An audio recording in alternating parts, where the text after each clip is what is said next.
first time that I heard Bob Dylan, I was in the car with my mother, and we were listening to, I think, maybe WMCA, and on came that snare shot that sounded like somebody kicked open the door to your mind from Like a Rolling Stone.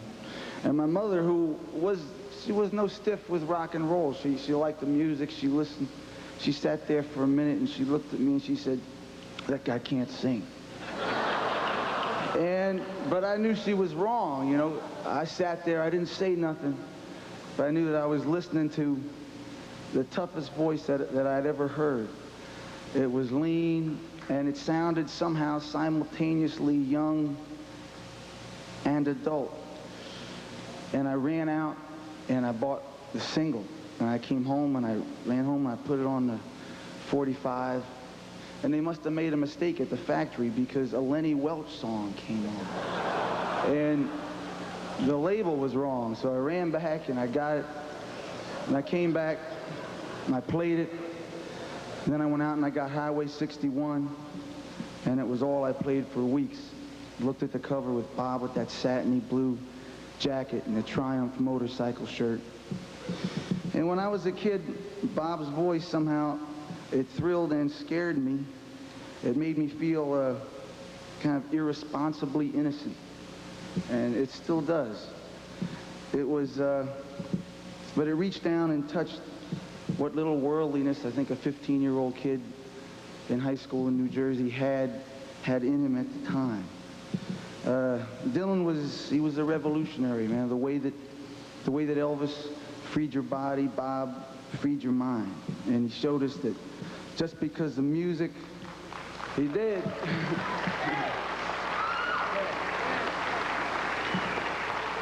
You know, he showed us that just because the music was innately physical did not mean that it was anti-intellect. He had the vision and the talent to expand the pop song until it could contain the whole world. He invented a new way a pop singer could sound. He broke through the limitations of what a recording artist could achieve, and he changed the face of rock and roll forever and ever. Without Bob, the Beatles wouldn't have made Sgt. Pepper. Maybe the Beach Boys wouldn't have made Pet Sound. The Sex Pistols wouldn't have made God Save the Queen. U2 wouldn't have done Pride in the Name of Love. Marvin Gaye wouldn't have done What's Going On. Grandmaster Flash might not have done The Message. And the Count Five could not have done Psychotic Reaction. Yeah. And there never would have been a group named the Electric Prunes, that's for sure, you know. But the fact is that to this day, where great rock music is being made, there is the shadow of Bob Dylan over and over and over again. And Bob's own modern work has gone unjustly underappreciated for having to stand in that shadow. If a young songwriter, if there was a young guy out there writing Sweetheart Like You, writing the Empire Burlesque album, writing Every Grain of Sand, they'd be calling him the new Bob Dylan.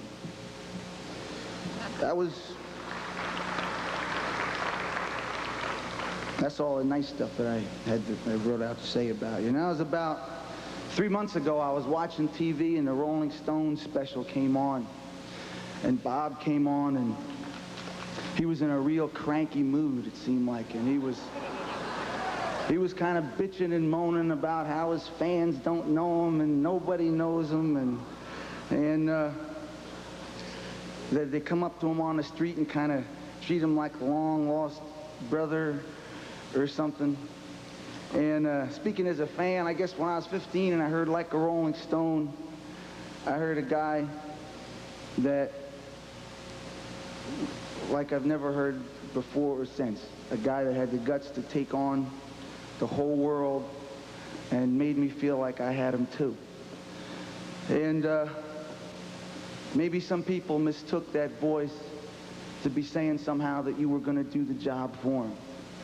And as we know, as we grow older, that there isn't anybody out there that can do that job for anybody else. So I'm just here tonight to say